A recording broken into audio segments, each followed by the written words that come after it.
To amma kuma wani abun mamaki shine kafin a fara ƙoƙarin ɗaukar duk wani mataki ne a domin kare rayuwar jama'ar gari ne a take, sannan kuma a lokaci ɗaya gari ya sake wayewa kai ka ce wani abu bai taɓa faruwa ba. Sai dai wani abun mamaki, kowa yana sauri ya buɗe idanu ne ya ga lema a jikinsa, sai dai ina, ai kula ma suka yi cewa samsam ba alamun ɗugar ruwa ko da a ƙasa kuwa. Ai fa a take hankali ya motsa, musamman ma daga cikin tsofi ma da kuma yara.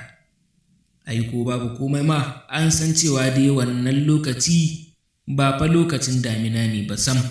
A wannan rana kimanin sama da kaso 75 zuwa 80 daga cikin ɗarin ƙabilar dodo babu wanda yake da cikakken kwanciyar hankali har na tsawon kimanin kwanaki 2, har sai da sarki Moses ya sa aka fara bincike akan abin da ya faru tsawon sati 1, sannan sarkin ya tabbatar wa jama'ar gari cewa ai babu komai, kawai dai an samu girgizar ƙasa ne a can wasu ɓangarorin ne ya sa hakan ta faru. Saboda haka jin hakan daga bakin sarkin da kuma ganin cewa hakan ba ta taɓa faruwa ne ba ya sa wasu daga cikin game gari suka samu sauƙi da kuma samun kwanciyar hankali a cikin ransu. To fa sai dai da yawa daga cikin ma'abuta iko ba fa su yadda 100% cewa abin da sarkin ya faɗa lalle haka ne ba, ko babu komai ɗin ai su ma sun tsananta bincike har fiye da ma yadda sarkin ya sa aka bincika masa,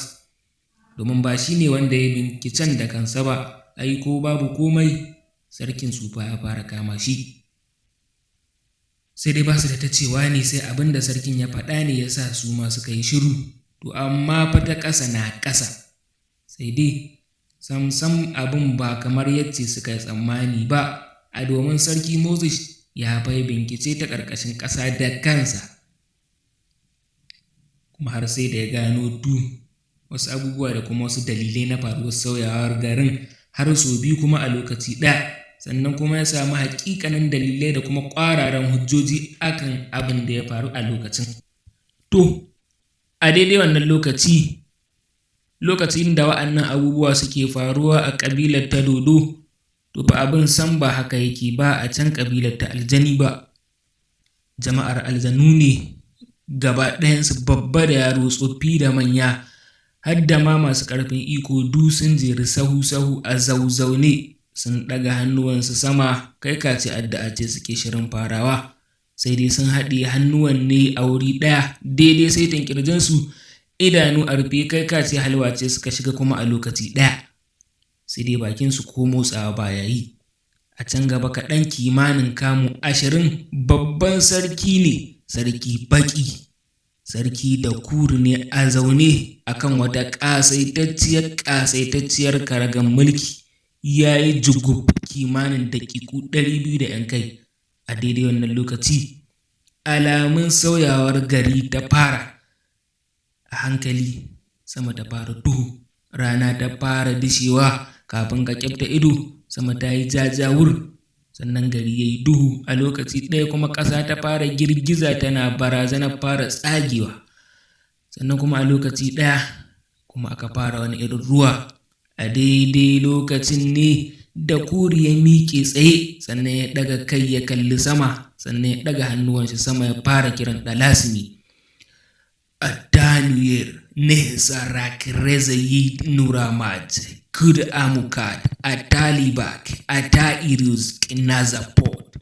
Enuyere Nerabest Janabayina Bak Asiyari Mak I Moziam Nemerid Eda West Nar I Mania Yurked Yikiraz Yen.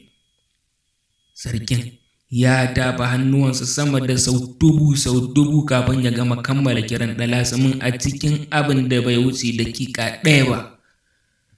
A daidai wannan lokaci sama ta fara washewa, ƙasa ta daina girgiza, ruwan da aka fara ya ɗauke, rana ta buɗe. Idan ma da za a ce ka zo a wannan wuri bayan dakika 1 kacal kafin wannan, to fa ko da a ce duk duniya za ta taru a kanka tana faɗa maka, to fa ba za ka taɓa yadda cewa wani abu ya taɓa faruwa a wannan wuri ba. Yarima mai jiran gado, Yarima Ed Ika, juyowa yayi sannan ya kalli daidai inda saitin karagar sarkin take. Ya ɗaga ido ya kalli daidai inda sarkin yake, kimanin daƙiƙu 3 gyaɗa kai sarkin ya yi